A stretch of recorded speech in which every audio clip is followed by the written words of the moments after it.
Stereotypical white, so I would say. So they're usually blonde, blue eyes. So people would say something about appearance, like being beautiful.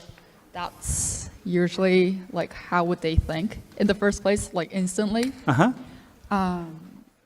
방송은 물론이고 유튜브에서도 외국인이 흔히 보이는 요즘 글로벌 시대를 실감하게 되는 시기입니다. 아무래도 한국에 대한 관심이 이전보다 높다 보니 한국을 여행하는 외국인들도 한국에서 일하기 위해 건너온 외국인도 많은 실정인데요. 외국인 하면 여러분은 어떤 이미지가 떠오르시나요?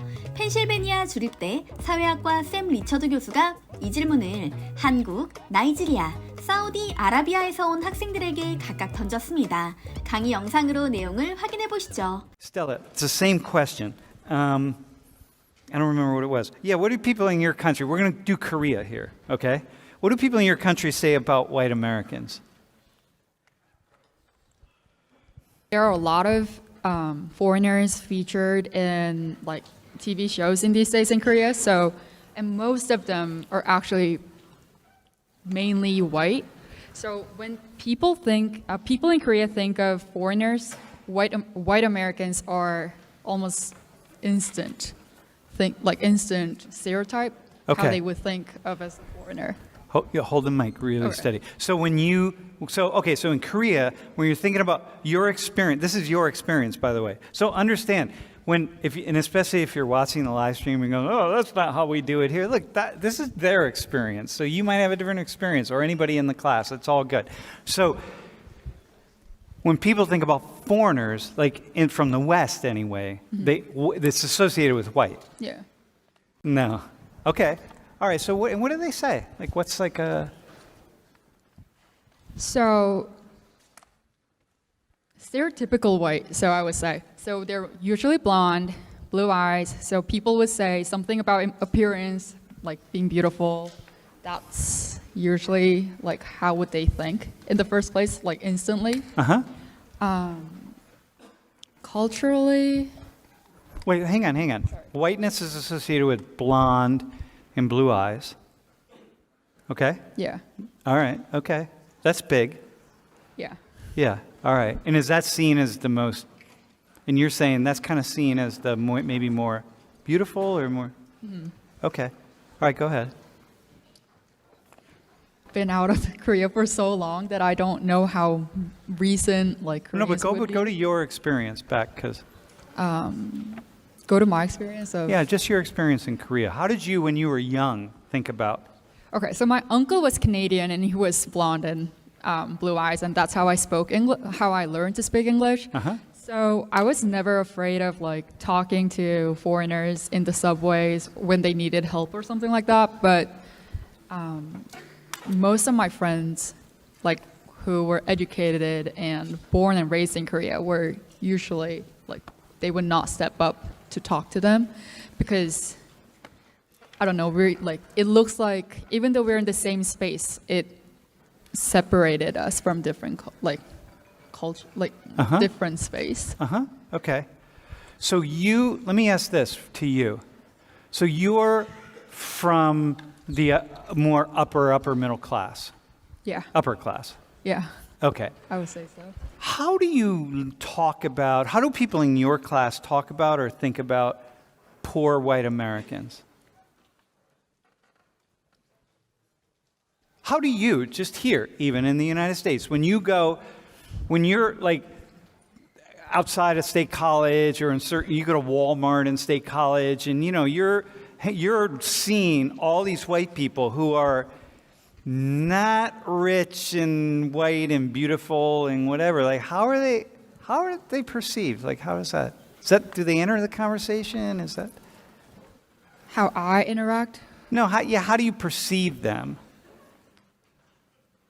I feel like I'm not going to answer the direction that you would answer, but I've been in the US for so long that I just see when I see people in Walmart, I'll see there are people in Walmart. They're Americans. Yeah. Yeah, because it's different than in Korea, right? Wait, so you're telling me that people overlook poor white people? They're not thinking about poor white people? No, not usually. Okay, that's my experience also. Yeah, I don't think people think about poor white people when they think about like white people. I think they just, I don't know, what you search on Google image, like white people, like that would what Koreans would also think. I think. Okay. Yeah. Would you say that in Nigeria, the same thing? Not really. How often do people think of white people and break down the classes? Upper class white people, middle class white people, working class, poor white people. Is that ever a conversation? I would say it's never really a conversation, and the few times we think of white people in general, it's more like, yeah, upper class. Okay. Yeah. Like, So this is actually really illuminating, right? To me, it's like, whoa, when most white people aren't rich, and that is this kind of conversation. I will lead. Hi. All right, back in Saudi Arabia, how do y'all think and talk about white people? Okay. I didn't want to go first because I want to think about it a little bit. Okay. But I want to say that in Saudi, the place where I live in, like in the eastern side from Saudi, we do have a good realization of how white people is, because we do have a lot of white Americans working at Aramco. But, like, my point of view, I have talked to white people before, and I've been taught by some white Americans, like in the class I've taken before. So there at Saudi, they just say we did have a bad idea about Saudi and how they're really most of them are terrorists and stuff like that, and they're not good people, and they all hate white Americans or Americans in general. So they don't hate. So before coming, Yeah. they're scared. They feel Yeah. that we're all hating them. But once Yeah. they're there in Saudi and they do see the community there, they change their minds. So Do you make a distinction in Saudi Arabia between white people and other people in the United States? the topic of race isn't really a really popular topic. I think even when you look at the Saudi ID, you wouldn't find race as a thing. Okay. Okay. Here in the US, I've especially whenever US officer stops me, he asks me what's your race, or when I first came, I came with the perceptions of all I knew about the US from TikTok, Twitter, or what I see on CNN, stuff like that. But when I first came and I met white Americans, black Americans, my opinions started to change. At first, when I first came, they were really nice people. You talk to at the airport, you talk to a white person there, and they're very welcoming into the place. Mm-hmm. And I think I've been here for 2 years now. So by now, I think it's not they're being nice. It's more so work ethic. So the customer service is really good. So people are taught at work to be welcoming regardless of where you're coming from. Mm-hmm.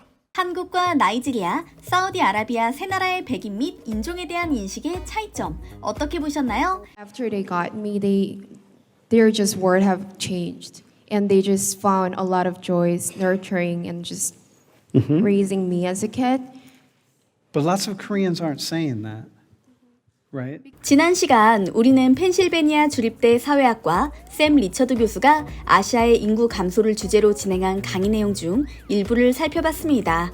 연단에선 한국과 중국 출신의 학생 3명은 각 나라를 대표해 출산에 대한 자신의 생각을 이야기했는데요. 오늘은 인구 문제와 더불어 한국의 부모들에게서 관찰되는 독특한 현상에 대한 이야기가 나왔습니다.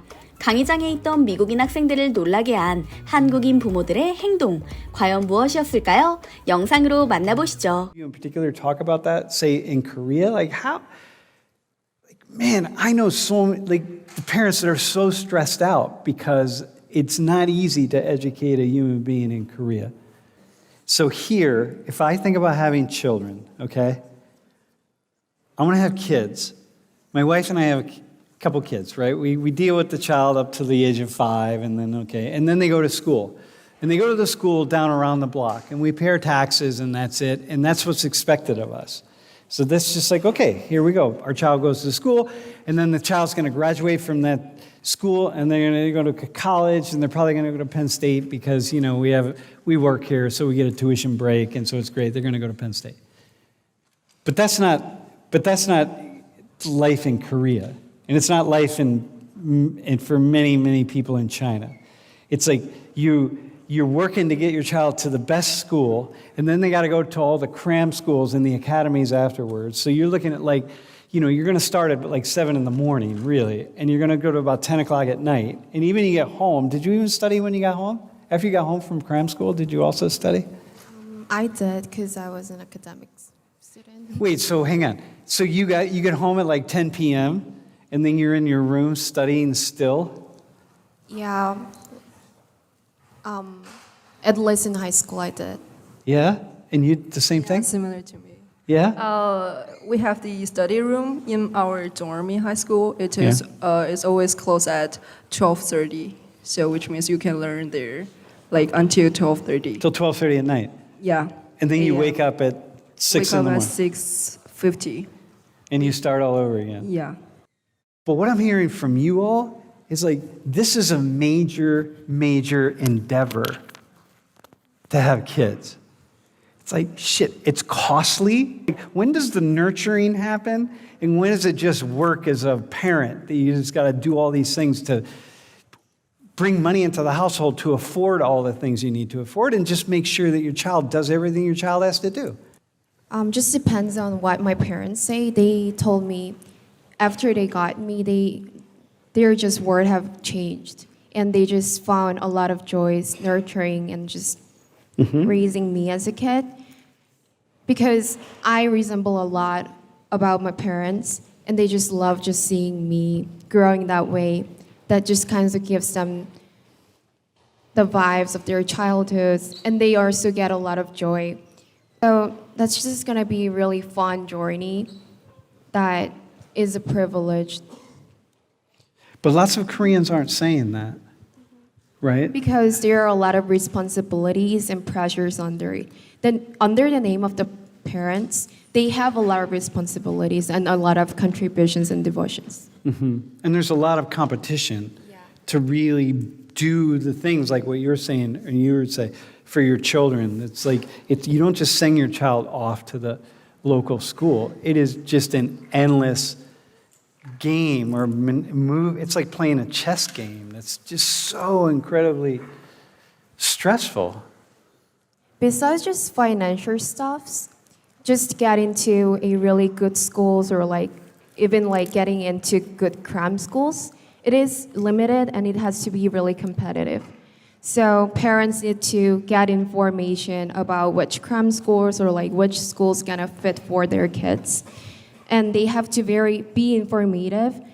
And just to be informative, they have to talk a lot with the parents around them, and they have to socialize with them. Or so even when, after like the kids got into the school, if they become a class president, I think like most of the parents also like feel their duties and responsibilities of doing something for the classmates because their kid is the class president. Got you. Were you class president? Yeah, I was. Yeah. So that's even more work for your parents. It was a little bit complicated because I'm like, well, it's not that much work to have a child. But if I were in Korea, I'd be thinking, like, damn, this is so much work to have kids. Like, I definitely don't want to have kids. So when I think about that, the numbers of the birth rate in Korea, I just think about it from my lens, and it kind of makes sense at some level. You know, that the people would be really reluctant. Is China offering any special benefits to parents to have kids, like because China is now trying to get people to have more kids? Actually, I don't know a lot, but I guess yes. I guess they have for I don't know. I feel like if they have one more kids. But are you getting the message that like, hey, you're supposed to now have more kids? Like the Chinese government is saying like, hey, listen, man, when you go back to China, have children. Do you get that message? Yeah. Actually, my parents expect that for me. They expect that for you? Yeah, like I remember that one time my mother told me, like, she's so, I don't know, it felt so weird. Like, she told me that, you know, in your age, like, if you're in the rural area, you are Yeah. already a mother. But we support you to have more education. But you're the exact person in China who's not going to have kids. You're going to be highly educated. You've lived abroad. You're much more likely to go back and not have kids. People like you. I feel like I just don't want to have a kids by myself. Yeah, Yeah, for sure. I- To get married and have a child. I feel like I want to adopt someone. Yeah? Like there are so many kids abandoned by their parents. Yeah. So if I want to have a child, maybe I will choose this way. And you're an only child, right? Yeah, I'm the only child in my family. And you're a girl. So that's like a much bigger thing for your parents. Yeah. Yeah, kind of. Yeah.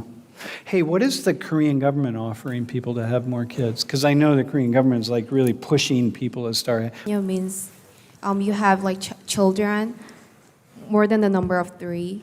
Yeah. I think it have changed to like 2. I'm not sure, but that was 3 in the past. But you have a special elevated Yeah. status.